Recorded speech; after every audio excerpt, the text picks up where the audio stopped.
You failed, Thrawn. Leave Lothal and we might let your troops out before we blow the dome to pieces. Are you quite finished? If you truly wish to save Lothal, Commander Bridger, the only term I'll accept is your immediate and unconditional surrender. Why would I surrender when I hold your entire army prisoner? No, you've simply moved my assets to a safe position, so that I can bombard the civilians of your home without incurring Imperial casualties. Welcome back, Mando!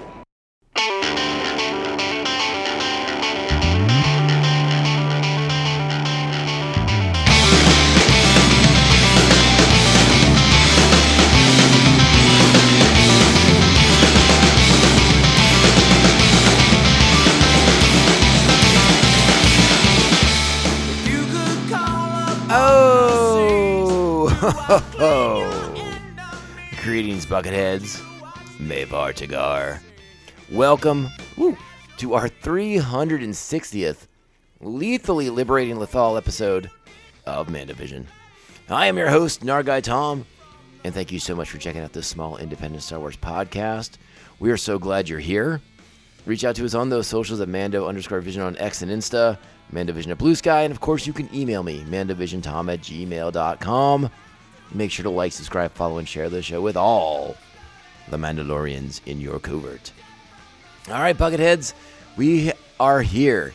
It is the end, and we have completed another epic Star Wars rewatch on the podcast. The final episode of Star Wars Rebels. Everything comes to a head. The fate of Lothal is decided in this episode. The fate of many others, Ezra and Thrawn, and so many things happen in this episode. And it all comes together fairly nicely. A couple of things that are like a bit unexpected. But I think by and large, a really great, rousing series finale, bringing together a lot of the threads that it introduced over the course of its run. And I mean, and we've seen a lot in these last few episodes of the show. I mean, these final 4 episodes of Rebels, I mean, don't get me wrong, it's been pretty wild. I mean, we have the world between worlds, which is something that I hope we continue to explore more in the future of Star Wars, perhaps in season 2 of Ahsoka, as I mentioned in our last episode, that the world between worlds is possibly a way for Ahsoka and Sabine to return to our galaxy, to be able to get back into the fight. Again, we'll explore all these things, I would imagine, down the road. We also have, we've touched on the deep connections that the Lothwolves have to the planet, their connection to the Force, and their kind of special abilities within that Force connection. We've seen them tossing stormtroopers and Rook through the air and casually killing so many Imperials. In the last couple of episodes, it's been a delight. We even saw Hera lower her goggles for the first time in the course of the show. What more could you possibly ask for in the final episodes of a series? Well, I mean, you pretty much get it. You pretty much get everything you can. You know, Thrawn being Thrawn. We even have Palpatine being more involved in the stakes of Lothal. Rook surprisingly still alive. We'll talk about that a little bit. Just a lot of things going on in this episode, but really it's about Ezra. It's about Ezra sort of completing his circle. The circle is now complete, right? When we saw him, he was young, impetuous, impulsive, had impulse control issues, and wasn't able to let go of things. And this episode closes out many of those things as we really chart the growth of the character, right? We see him become a leader, become a strategic person, but also through his connections to the Force, his meditations, his anticipation and processing the various paths with which he could go down and what it would mean for him, his friends, for his family, and Lothal itself.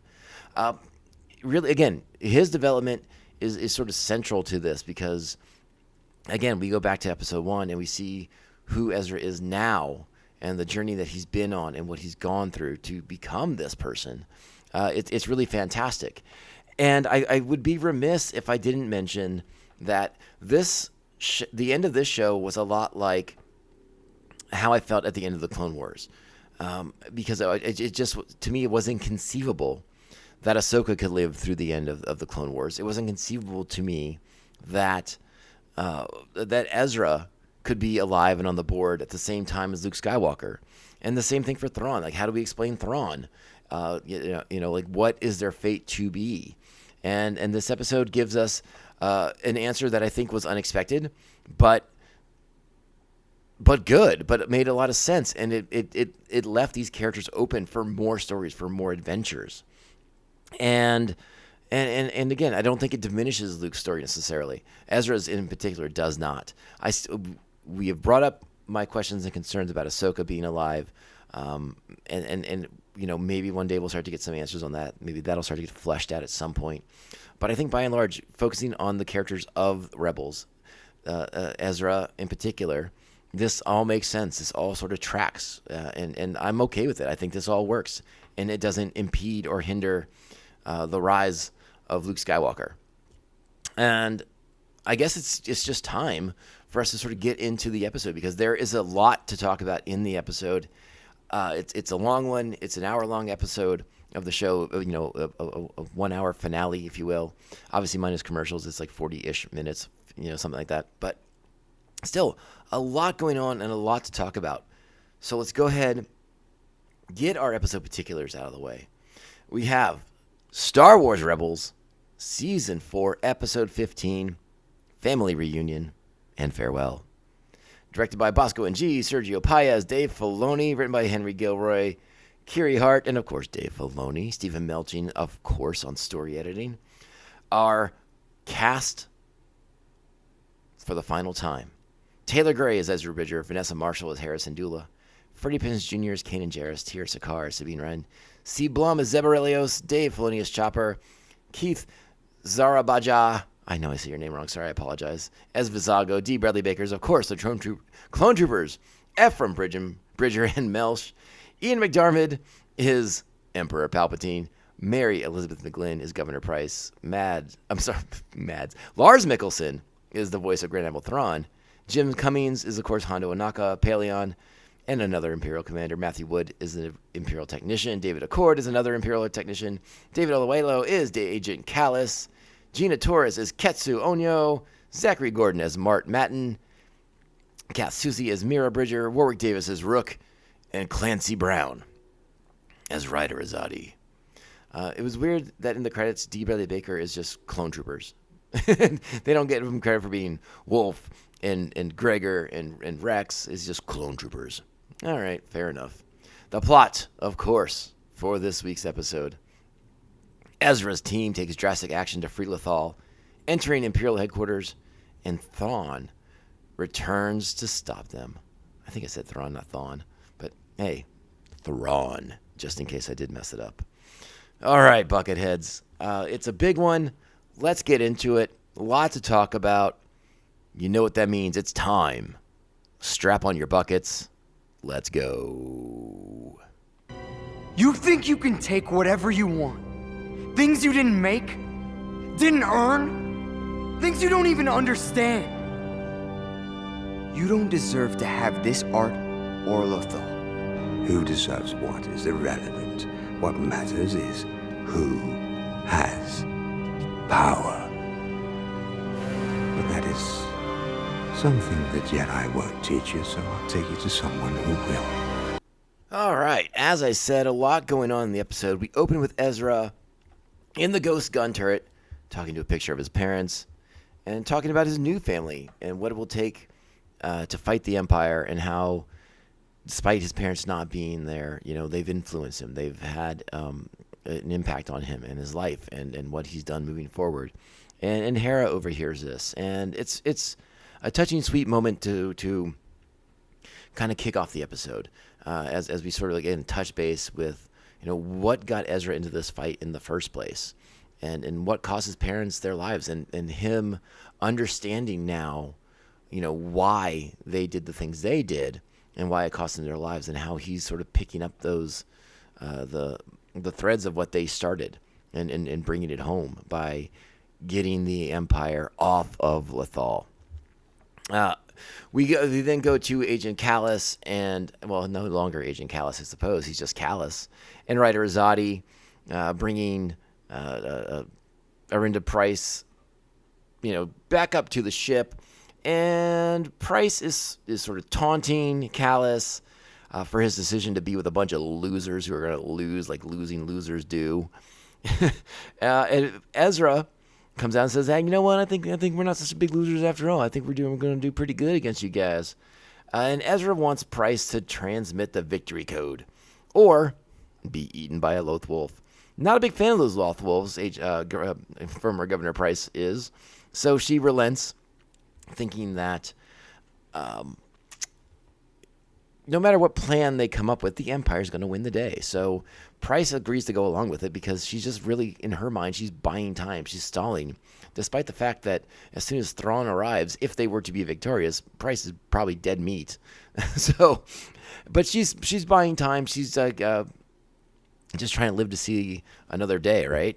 And again, she does believe she is a typical Imperial. She is extremely arrogant and thinks there's no chance that these ragtag rebels have a chance against the Imperial war machine. And she laughs about their plan. It's to infiltrate the dome, launch it into space after they activate Protocol 13. And she thinks there's no way they could do this. It's impossible. Well, they do a pretty good job. They infiltrate the dome. And again, we have all of our favors are called in. So again, it's the clones, like Gregor and Wolf. We have Hondo and Melch, and we have Ketsu. Vizago is there. So again, all the friends that we brought in last episode are here to finish the fight. So, and we do a classic Star Wars thing, right? Like, as is often been the case throughout the show, Sabine and Ezra in Stormtrooper, speeder bike trooper disguises specifically. So we have our heroes disguised as the bad guys, and we have our heroes as prisoners, much like Chewbacca on the Death Star in Episode 4. Except this time it's Zeb and his rider Azadi. And as soon as they do a prisoner transfer, Zeb springs into action. Ezra springs into action. And we get a great sequence of Zeb dashing to get into the doors of the dome before they can close, him holding them open so that Ketsu and Sabine can get through so that they can keep the doors open for their friends. Ezra and his team hold everybody off for a little while so that they can do that.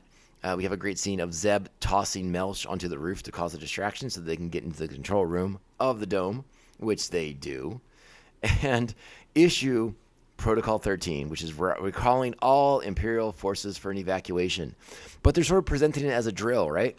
Ryder Azadi gets on the intercom and impersonates Admiral Yularen of ISB. And is it a drill? Is it not a drill? Why are you questioning my orders? I'm your superior. Don't listen. Don't question me, fool. But it's all going according to plan so far.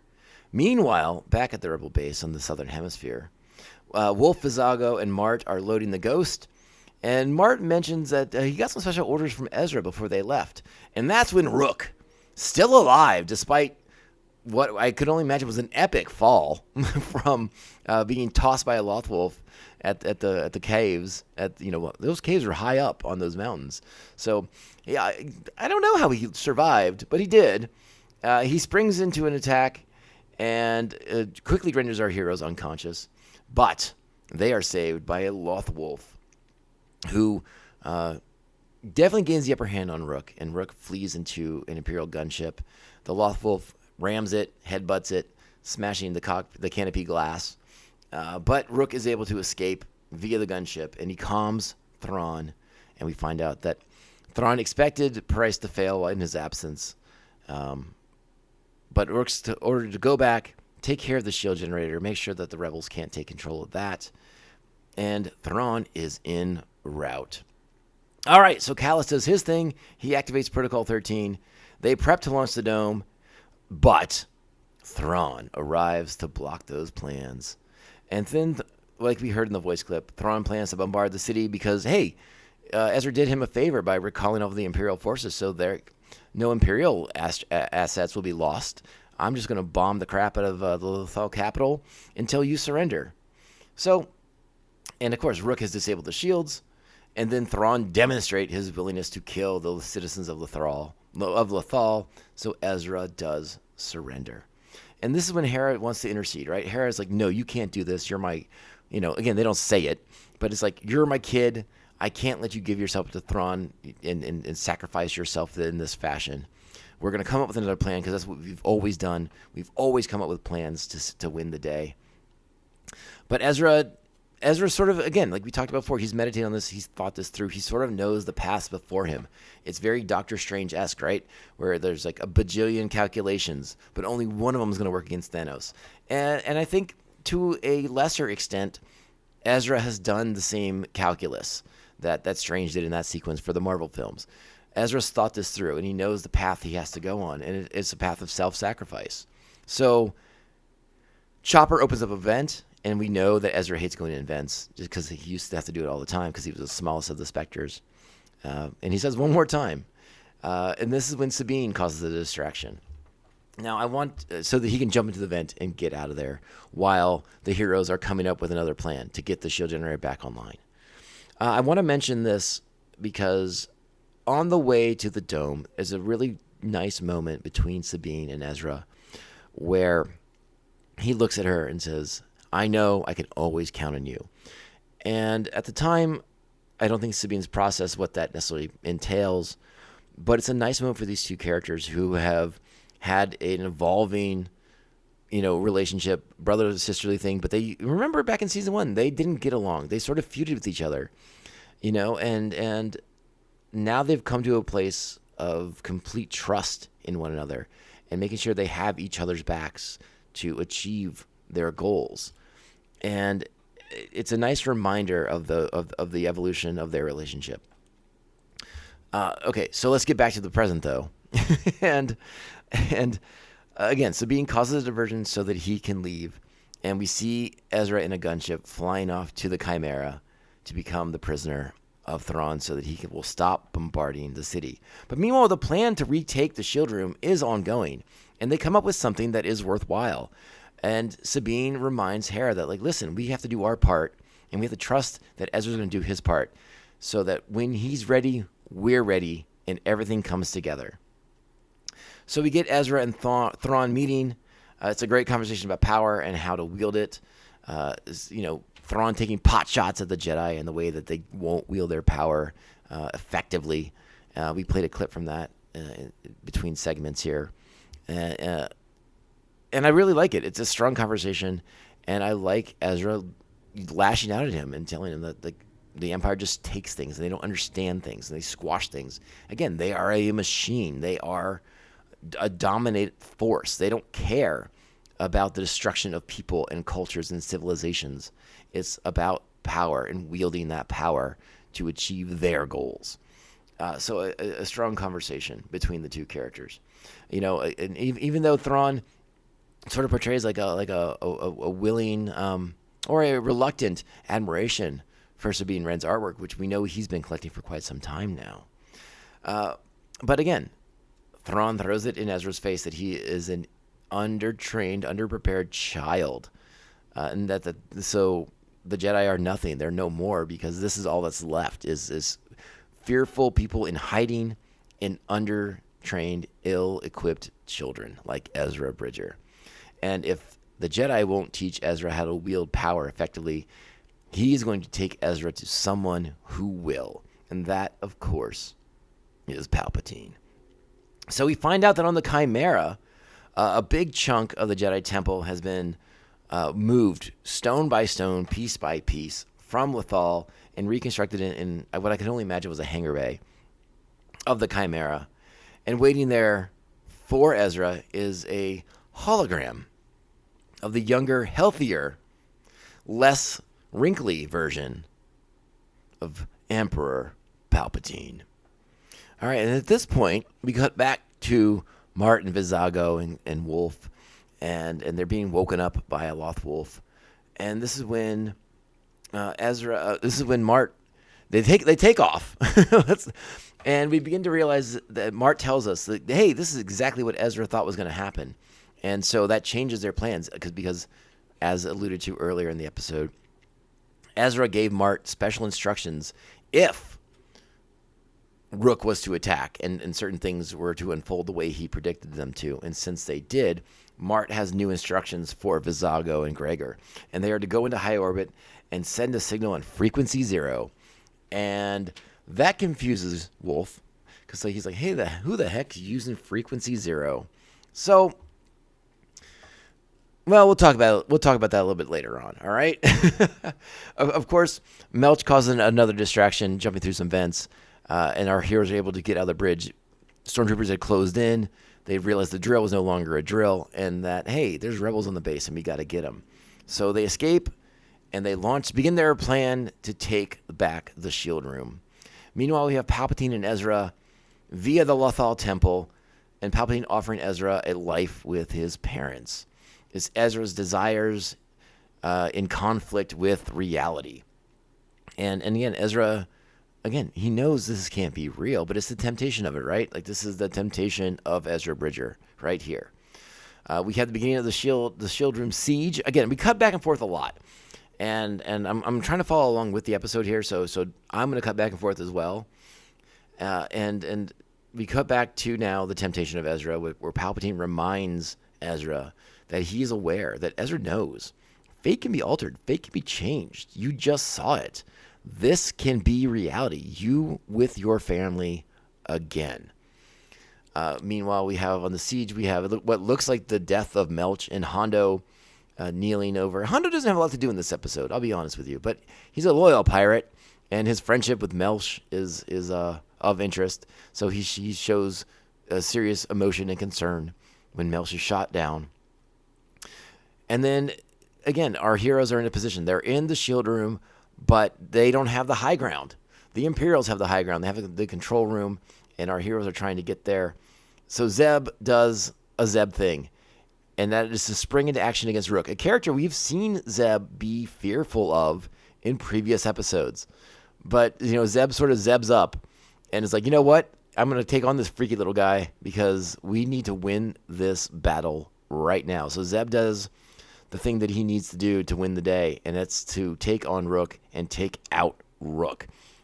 Again, this is just the start of it, but it gives them an opportunity. It makes an opening for Callus and Gregor to charge the platform. Gregor gets shot, but he's holding on. He's holding out, all right?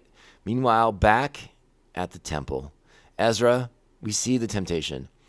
Palpatine wants him to activate the gateway.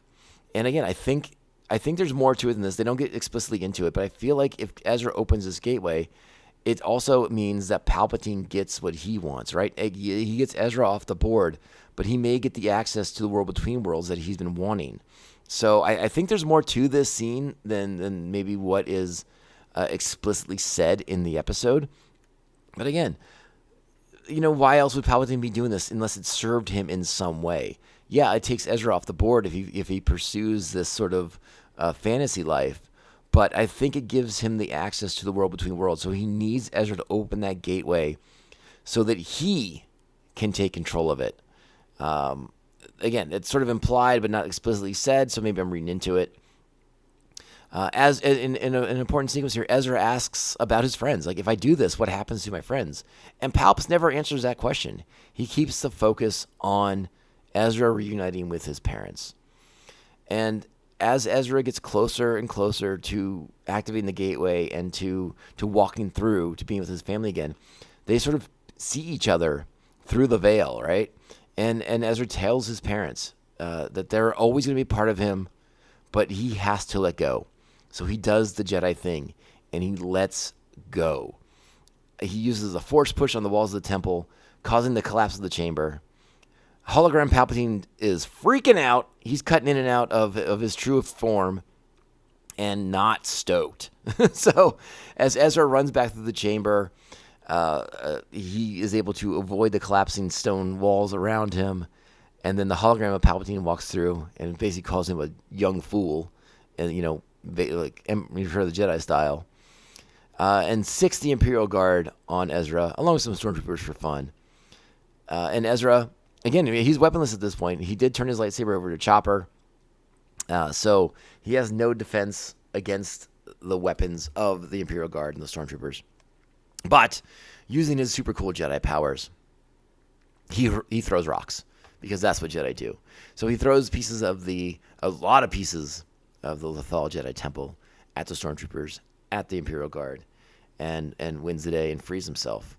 Meanwhile, Zeb versus Rook, they're fighting down in the shield coils, and it's a cool fight. It's not as long as I would have liked it to be, but Zeb gets the upper hand. He's able to pin Rook. He twists some cable, some steel piping. I could be using the wrong words there, to hold Rook in place so that he is sort of stuck there. And it's at this point, everything seems to be going south, that Thrawn gives the order to bombard the city. Callus fires the shields. Zeb says, don't wait for him, just do it, because he's down there in the reactor chamber. And, well, he fires the shields, activates everything, just in time to deflect the bombardment from the Chimera and the Imperial forces above. He also killing Rook in the process as he's trapped in the coils of the shield generator chamber. He did this time. A funny bit where Thrawn is calling for Rook, and Zeb has the comm device and says, oh, you might want to call back later. And then about a second later, he's like, yeah, maybe not. Don't call back. No good. We find out the Melch isn't dead. So Hondo has his friend, but Gregor passes with Rex holding his hand. And a sweet moment for Gregor and Rex as Gregor, in his last words, says what an honor it was to fight a battle that they chose to fight. They got to make their choice to participate in, as opposed to the Clone Wars, where that was the reason they were created. They were forced, conscripted into the Clone Wars. But to have a choice, to choose to be soldiers, is a more meaningful thing for Gregor. And as he passes, again holding Rex's hand, they stare. They have a exchange between them. Again, it's a quiet moment, but it's a wonderful one as well. Really, really cool stuff. At this point, Ezra enters the bridge of the Chimera. He's shooting troopers. He's doing stuff. And everything seems to be going very, very badly. Again, most of the officers in the bridge of the Chimera are not equipped to handle a Jedi, so they're just kind of doing their thing. Some stormtroopers show up. Ezra's able to deal with them. And we get a communication that something has emerged from hyperspace above orbital Lothal, and all of a sudden the blockade is gone. It's smashed. It's destroyed. What the heck is happening? And that's when we see the Ghost with a fleet of Purrgil coming towards the capital, coming towards the Imperial warships, the Imperial Star Destroyers, if you want to be more accurate. And it changes the game completely, because we know what the Purrgil mean. We've seen the episode with them back in early season 3 or late season 2. I can't quite remember. And again, in the Purrgil, just, I don't remember if this was in that first episode with the Purrgil, but they are just smashing through Star Destroyers like nobody's business. The Purrgil are almost invincible. Like, they are crazy powerful. The Durasteel and all that stuff is no match for them as they smash the crud out of Thrawn's Star Destroyer fleet. And then they take control of the Chimera. They begin to envelop it with their tentacles. One of the Purrgil tentacles crash through the bridge of the Star Destroyer of the Chimera, and they begin to envelop Thrawn, much like the Bendu predicted for Thrawn's fate, wrapped up, feeling the cold darkness, and that is what's happening here. And Thrawn says at one point that, hey, whatever happens next happens to you as well as me. And Ezra's like, yeah, I'm cool with that, dude. I made this happen, bro. So buckle up, bonehead. We're going for a ride. And that is kind of, sort of, what's happening here. What I was curious about, one of the things I wanted to put out there for the audience. All right, so again, we see the tentacles of the Purrgil break through to the bridge of the Chimera. So what happens next, right? Like, we know how the episode ends, but how do Thrawn and Ezra survive what's going to happen to them if those windows are broken? So we have a couple different theories, and I wanted to put it out there and see what you all thought. Does this confirm that the Purrgil are able to generate a protective field around the Chimera that keeps atmosphere in? Is it Ezra himself who's able to hold in the atmosphere to keep them alive on the bridge? Or is it simply emergency systems of a Star Destroyer? Now, emergency systems were something that was talked about quite a bit in old Legends books, but I don't know if it was really dove into that deeply in the new canon. It's not like we see a force field engage when the windows on the Chimera break. So I don't know. Again, it's a protective field of the Purgle, Ezra himself. I'm curious what you all think. If you saw any sort of evidence that pointed you one way or the other, or if you just think it's like, hey man, it's all good and we're willing to go for the ride. So again, the Purgle are wrapping up the Chimera. The lights from their tails begin to flash, and we cut back to our heroes back on the bridge of the dome, and they see what's happening, and they can't believe what's happening. Again, everything's happening really fast in this episode, so the reactions of our heroes to other characters' actions are quick, and Herod understands what's happening, and she's radioing to Ezra that he has to get off that ship right away. That's an order. He's not going through hyperspace with the Purgle and Thrawn. No. But Ezra says, this is what has to happen. I'm going to miss you all. I love you all. But this is the way to win. And with that, we see the Purgle engage, clamped up around the Chimera, and pulling it with them into hyperspace, launching from Lothal, from the atmosphere of the planet. And again, the stunned silence, the good 10 to 15 seconds of silence as our heroes, as the specters in the dome, realize that Ezra's gone, Thrawn's gone, the Empire's gone, and as Ezra asked them to, it's like, listen, I'm leaving. I'm taking Thrawn, I'm taking the Empire, but it's still up to you to finish the fight, and that's what they do, my friends. They finish everything. They are going to launch the dome. They're going to blow up the dome, and the Empire will be no more on Lothal.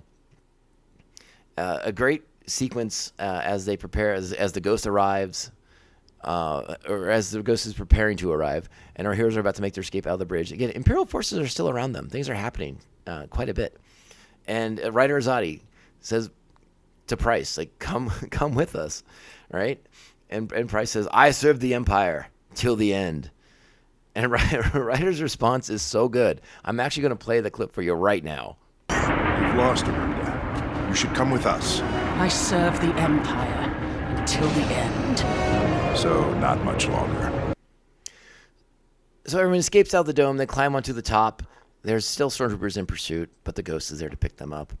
The dome is rising, but the self-destruct sequence is also activated, and it is the end times for the Empire on Lothal. A lot of dead Imperials when that dome blows, but Lothal is now free, and it's time to party.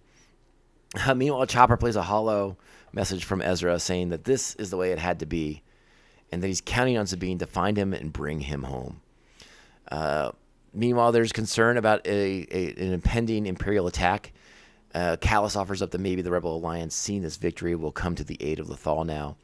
And Zeb throws out there, so you know what? I don't think we need to worry about it. The people of Lothal ain't going to let this happen again. And that's what we see. The people of Lothal celebrating the end of the Empire on Lothal. And that it won't happen again. And then we cut to our epilogue. And it's one of the first things out of Sabine's mouth, is that the Empire returning to Lothal, the attack they all expected to have happen, never did. Never did, because, again, the events of Lothal coincide, right around the same time as the battle for Scarif, the battle of Yavin 4, the destruction of the Death Star. All these things begin to happen. It's a cascade effect, the beginning of the end of the Empire. And Sabine talks about how at the Battle of Endor, a decisive victory for the rebels, with the end of Chancellor Palpatine, the end of Emperor Palpatine in his reign of terror on the galaxy. We get a nice little epilogue for a lot of the characters. Again, we see that Sabine has been hanging out on Lothal, and how she sort of thought that was supposed to be what she does, right? That Ezra wanted her to sort of be a guardian of Lothal in his absence. But she's beginning to think differently of that. But we hear about what Zeb does. Zeb taking Callus to the new hidden homeworld of Lasat. Callus learning that he had not broken those people and their culture, and that they had been thriving and growing on their new homeworld, and Callus being welcomed as one of them. So a nice little epilogue for Callus in particular. We learned that Hera and Rex were part of the Battle of Endor. Again, we saw Rex pretty much in his Endor garb in the previous episode. So anybody who wants to argue that Rex wasn't in the Battle of Endor, I disagree. And again, we've seen they've cut the Ghost into many things since this show came out. So we know that Hera's part of the Rebels still, part of the New Republic. We also learn about Spectre 7, Jason Syndulla, the son of Hera, the son of Caleb Doom, a.k.a. Kanan Jarrus. He looks human, but has green hair, all that cool stuff. And a character that we catch up with later on in the Ahsoka show. And then as far as Sabine goes, well, again, she's questioning if she misunderstood what Ezra wanted from her, staying on Lothal. And now the Republic has come, X-Wings, and a very familiar ship. And we see Ahsoka Tano, dressed in white, hood up, with a big staff, and it's time. It's time to commence the search for Ezra Bridger. And again, Ezra's last words to Ahsoka when they were in the World Between Worlds is, "Come find me." And whether Ezra knew his path at that point is something that I would like to... I would love to kind of be able to discuss a little bit more fully, because it does seem like Ezra was on a certain path for quite some time. Like, he had thought this out before this episode started. It felt like he knew the path, right? Like, he knew what was going on. We saw him in meditation for the previous episodes, like, again, sort of playing out all the scenarios, and whether that was following like a Jedi battle meditation, like we've talked about, or like we've seen in some of the old Legends book, or something more, is sort of left to the imagination. But it seemed like Ezra knew his path, and so that when he says to Ahsoka, "Come and find me," he's giving her instructions on, like, hey, I know I'm about to do something. I'm not going to be dead, but I'm going to be lost, and I'm going to need help. So, again, it's been 5-ish years, but Sabine and Ahsoka are on the case, and that leads us into the Ahsoka Tano live-action series, the transition of these characters into live action, and picking up a lot of the pieces from the show. But we will revisit Ahsoka at another time. As far as this goes, I think it's a wonderful ending. It hints at things to come. It wraps up the story of the Rebels very, very nicely, leads into the events of the original trilogy, but again, sets us up for adventures with characters down the road, a.k.a. Ahsoka Season 1 and 2. Love the finale. I think it's great. I think it's not a perfect episode by any stretch. I mean, the Purgle kind of come out of nowhere. That's like sort of a callback to, you're like, wait, what? That's the move here? They didn't foreshadow that at all, which is fine. Because, again, the Purgle were in place, and we know that Ezra had a relationship with the Purgle. So I'm willing to sort of allow for, like, not foreshadowing and just letting it be a surprise. I thought it was handled really, really well, the way they get the characters off the board they need to get off the board without having to resort to just, like, simply killing them. I thought it was well executed. And while I have had my qualms with what they've done in the year since, like, again, Season 1 of Ahsoka, I think, is uneven. That's how I often described it. It's not that it's not full of potential. So, again, just trying to keep it limited to the show itself. I really dig it. I think it's like, it's not quite 10 buckets. It's like 9.8 buckets. But it's really, really good. Wraps up the show well. And, again, teases us with adventures for these characters yet to come. There's still a lot of blanks to fill in. Again, I've said it before. I'll say it again. I don't know what Ahsoka and Sabine are doing during the time of the Galactic Civil War. I'd love to know more about that, other than like, just like, oh, Ahsoka was training Sabine. Like, they weren't involved in things. Like, they just sat on the sidelines and just, have Sabine try to move rocks. Fill in the blanks. I ask you kindly, Star Wars people, fill in the blanks. Help us out. We want to know these things. We're thirsty for this stuff. But yeah, great stuff. A great series overall. Is it better than Clone Wars? I don't know for sure. I don't know if I want to go there and start ranking the shows necessarily, but it's up there. Rebels is up there. for sure. It may not be better than Clone Wars, but it's darn good. It's really darn good. So, that being said, we have completed our journey with Rebels, and we're moving on to new things. Of course, the Maul series is next up. It'll be a first run for us. We're excited for some new Star Wars animated content. Cannot wait to watch the show. As I record this, they've dropped a new trailer for it, and it looks incredible. By the time you hear this episode, I will probably have dropped a bonus episode where I talk about that more fully. So yeah, I'm probably, without getting too far into it. But yeah, we're fired up for that. And then, of course, after the Maul wraps up, we'll have Mandalorian and Grogu to talk about and spend much time with. And then, of course, we'll get into the next thing, whatever that may be. All right, Bucketheads, please, thanks for the support as always. I'm so glad for all of you who stuck with me as we rewatch Star Wars Rebels and reconnect with these stories and these characters. Your support is why we're here, why I keep doing the show. So thank you. Please go out there, be amazing, kind, supportive Star Wars fans, understanding, respectful, tolerant, patient, all the things. Just go out there and keep doing it and spread the gospel of Star Wars because it's good stuff. And we need more people who are like us, nice, not toxic. Okay? All right, Bucketheads. We'll be back. We got more to talk about next week in the Star Wars world. But in the meantime, remember, well, you know what? Hold on. Let me give those socials out one more time. Find us on those socials, Mando_Vision on X and Insta, MandoVision at Blue Sky. Of course, you can email the show, MandoVisionTom@gmail.com. Make sure to like, subscribe, follow, and share this show with all the Mandalorians in your covert. If possible or so inclined, sweet 5-star reviews. They help us stand out, not get lost in the shuffle. And of course, as we get out of here, remember, this podcast can only end one way. This is the way. This is the way. This is the way. This is the way. You expect me to search the galaxy for the home of this creature and deliver it to a race of enemy sorcerers? This is the way. Admiral, we have enemy ships in Sector 47. It's a trap!